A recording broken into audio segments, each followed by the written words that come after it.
Sometimes we recognize a story not by what explodes, but by what quietly asks for sacrifice. This one stayed with us because the harm didn't arrive shouting. It arrived sounding reasonable. Emily Stratton was not reckless or lost. She was dependable, and that mattered, because dependable people are often chosen last. What follows is how she remembers it. I was halfway through folding a navy dress when my phone lit up on the bed. My suitcase was open, wheels pressed against the wall like it had nowhere else to go. My mother's name sat on the screen longer than usual before I answered. "Emily," Linda said, breath tight. "Honey, your grandfather collapsed this morning. They took him in overnight." I stood there holding the dress, thumb and forefinger pinched together. "Is he conscious?" "They're running tests. It's serious." The word landed heavy. Serious always meant everything else was supposed to wait. "I'll cancel my flight," I said. "I'm getting in the car now." There was a pause. Not long, just long enough to notice. That's probably best," she said. "We'll talk when you get here." The call ended. No goodbye. I slid the dress back into the drawer, closed the suitcase, didn't zip it. I texted my manager, then the airline. I didn't feel dramatic. I felt efficient. On the drive, my phone buzzed again. This time it wasn't my mother. It was my sister. A photo filled the screen. Sunlight. Champagne. A white deck stretching toward the sea. Her caption read, "Finally breathing. Family time. At Revenge Mosaicum." We noticed how quickly silence follows a moment like that. I pulled onto the shoulder. The engine kept running. I called my mother, straight to voicemail. I called my father. Nothing. Another buzz. My sister's profile vanished. I stared at the road ahead, hands still on the wheel. "Okay," I said out loud. "Okay." If you've ever stayed too long out of obligation, you already know how this begins. The parking garage smelled like disinfectant and old concrete. I took a ticket I didn't need and walked faster than my ankle liked. At the admissions desk, a woman with tired eyes looked up. "Name, Walter Hayes." She typed, paused, typed again. Her mouth tightened a little. "I'm not seeing him. He came in overnight." I told her. "They ran tests." She turned the screen slightly, not unkind. "There's no admission, no emergency intake." My phone was already in my hand. I stepped aside and called my mother. Voicemail. I called my father. It rang until it stopped. I tried again. Nothing. I leaned against the wall, counted my breaths, then walked back to the desk. Could he be under a different spelling? She checked, then shook her head. "I'm sorry." I nodded like that was something you could accept. Outside, I sat in my car with the door open. The engine clicked as it cooled. I left a message I kept short. "Call me. Now." No response. I started the car and pulled out, heading toward my grandfather's house without deciding to. The radio stayed off. My hands felt steady, which scared me more than shaking would have. We've seen moments like this before, when certainty slips quietly and leaves a person standing with nowhere to place their weight. His porch light was on when I arrived. That shouldn't have mattered. It did. I knocked once. The door opened. My grandfather stood there in a sweater and slippers, eyes sharp, shoulders squared. "Emily," he said, "you look like someone told you a story." I swallowed. "They said you were in the hospital." His jaw set. "Come inside." His living room was warm, too warm for how tight my chest felt. The lamp by the couch was on. A mug sat half full on the table, steam still rising. "You weren't sick," I said. The words came out flat. Walter didn't sit right away. He took the mug, set it farther back, then faced me fully. "No, I wasn't." I waited for the rest. My fingers pressed into my palms. "Your mother called me yesterday," he continued. "Asked me to go along with something. Said you worry too much. Said it would be easier if you believed I was hospitalized. I let out a breath that sounded wrong even to me. Easier for who? He gave a short, humorless nod. Not for you. Silence stretched. Not awkward. Heavy. They left without me. I said, "They told me you collapsed so I'd stay." Walter's voice dropped. "They didn't forget you, Emily. They planned around you. We've noticed how a sentence like that can change the temperature of a room without anyone moving." I looked down at the rug, then back up. "How long have you known?" "Long enough," he said, "and long enough to stop pretending this was accidental." He pulled a folder from the side table and slid it toward me. "Sit," he added. "We're not doing this standing." I sat. The folder stayed closed, for the moment. That was almost worse. Walter opened the folder. Slow, like he wasn't interested in drama. Inside were printed emails, bank statements, notes in his handwriting. He tapped at the top page with one finger. "She asked me to lie." He said, "Not hint, not soften it. Lie." I didn't touch the papers yet. "And you said no." I told her I wouldn't be used as leverage. His mouth tightened. She didn't argue. That worried me. I leaned back against the couch. The cushion dipped more than it should have. So they went anyway. They went knowing you'd do exactly what you did. He paused. Cancel. Show up. Clean up. The words stung because they fit too well. I don't understand how they thought this wouldn't come out. Walter looked at me then. Really looked. They weren't thinking about discovery. They were counting on habit. My phone buzzed on the coffee table. A missed call. My father. I let it ring until it stopped. Walter watched the screen go dark. That timing isn't accidental. I exhaled through my nose. He'll want me quiet. He'll want control. Walter corrected. Quiet is just how he gets it. We've seen that moment, when someone realizes the argument isn't about facts anymore, but about who's allowed to speak. I finally picked up the folder. The emails were dated, clear. One line was highlighted, for family travel. All included. $18,500, Walter said. Transferred 6 weeks ago. I wrote the condition myself. My throat tightened. So my ticket? Covered? And then some? I closed the folder without rereading. They didn't just leave me out. No, he said. They tested whether you'd notice. The phone buzzed again. This time it was a text. Don't make this harder than it needs to be. Walter stood. Answer later. Right now. You need to see what this actually is. He slid the folder back toward me. This isn't about a trip. It hasn't been for a long time. Walter didn't rush me. He went into the kitchen, rinsed his mug, set it upside down on the towel. When he came back, he sat across from me instead of beside me. Turn the second page, he said. I did. More statements. Different accounts. Dates spread out over years, not weeks. This wasn't a one-time thing. I murmured. No. His voice stayed even. This is repetition. I traced a line with my finger. These transfers, they line up with Olivia's private lessons, then her program in New York. Then that summer abroad. Walter nodded once. They were labeled as shared educational expenses, family development, that kind of language.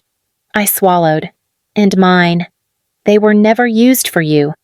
The room went quiet again. Not awkward. Settled.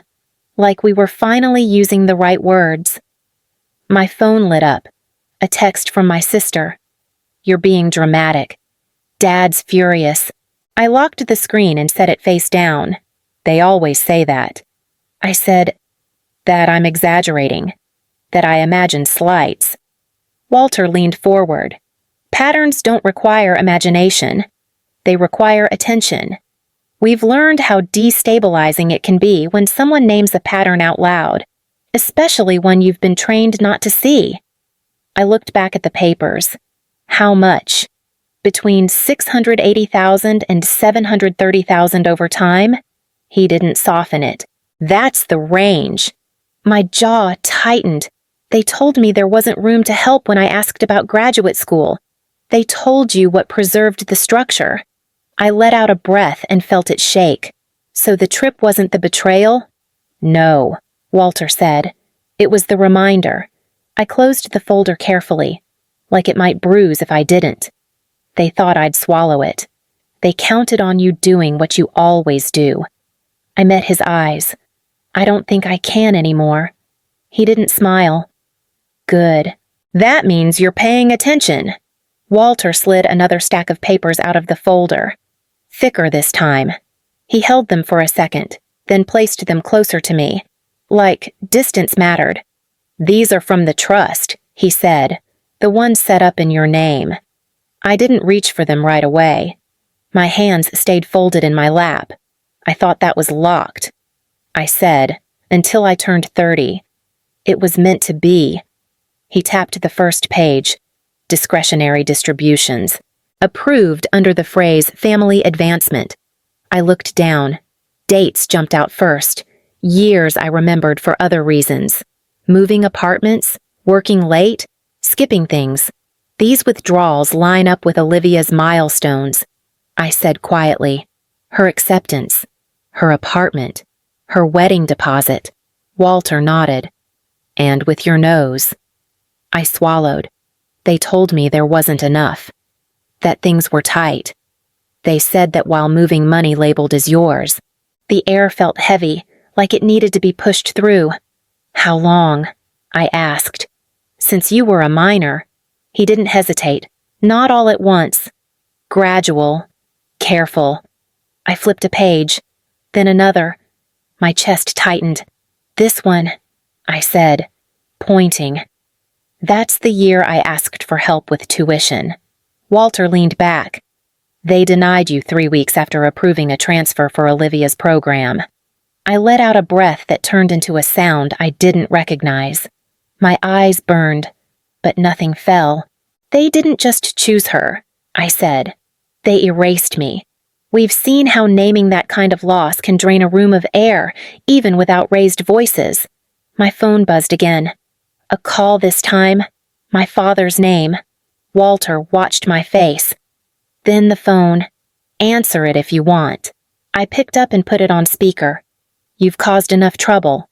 Mark's voice cut in. You're twisting things you don't understand. I kept my voice steady. Then explain the withdrawals. Silence. Then. You're protected. You always have been. From what?